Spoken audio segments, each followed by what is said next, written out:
nhasi ndiri kunoku ku Triangle, handiti Triangle company yazivikanwa makore ekare kunzi Triangle Limited, ozvinezvo yakunzi Tonga Dulets. Panapa ndakamira pakati peminda yekuTonga Dulets mumasection, handiti kunoku minda yakagandurwa into sections, into sections kubva kusection 1 2 3 ku6 7 8 kusvika ku60 something, this 66 handiti section 66.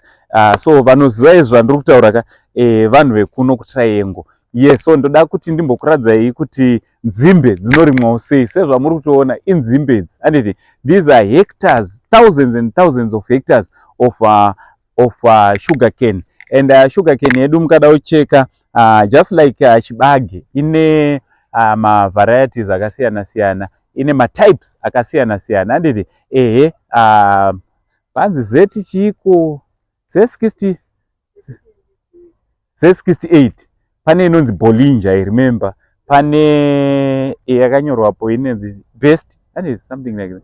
Anenge angosiyana siyana. So nzimbe dzedu dzine matypes akasiyana siyana dzinoti dzikarimwa panapa kana dzichinge dzaibva dzinobva dzapiswa, handiti vane vachipisa kuitira kuti vange vari vanocleana.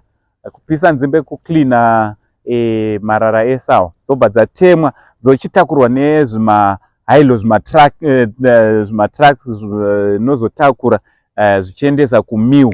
Dzasvika kumill dzobva dzanoprocessiwa vachibvisa shuga, ndo panosarawo futi zvakaita vana ethanol, handiti nezvimwe ndezvipiwo molasses. Ndiri kuudzwa ndine maexperts kunoko, ndine maexperts ekuna ana molasses. Ana molasses ndo dzichozogadziswa kuita stock feed, handiti ana ethanol ndo vanozoblendeswa fuel neshuga yedu yatongoisa mutii, yatajaira yatodyisa bota.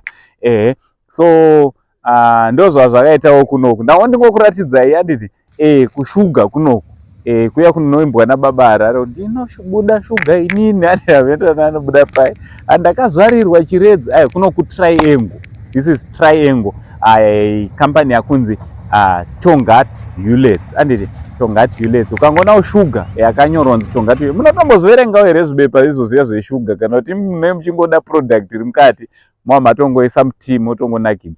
Aiwa, nhasi ndimbokuratidzai ndokwandiri kunoku, ndokwandiri. Uyai kunoku ndimbokuratidzai kuti vanonyora sei. Chimwe chichirapa tangokuratidzai kuti vanonyora sei, kuti munda uyu zvakamira sei, handiti timboona kuti zvinonyorwa sei. All right, you can come closer, go close.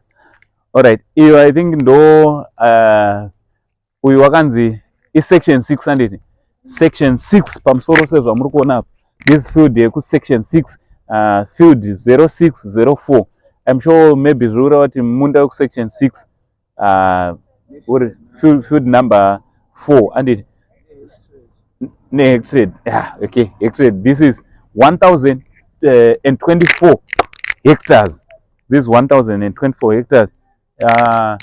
And this is variety yachona ndo ZN10.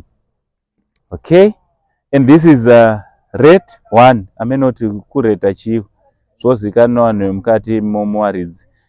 Term 83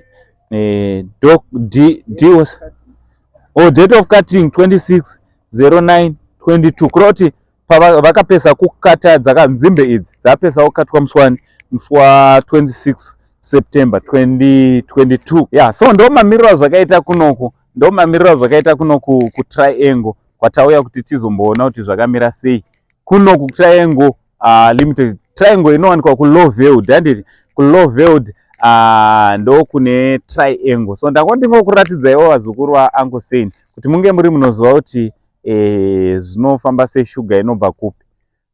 From Angle Saint, much love.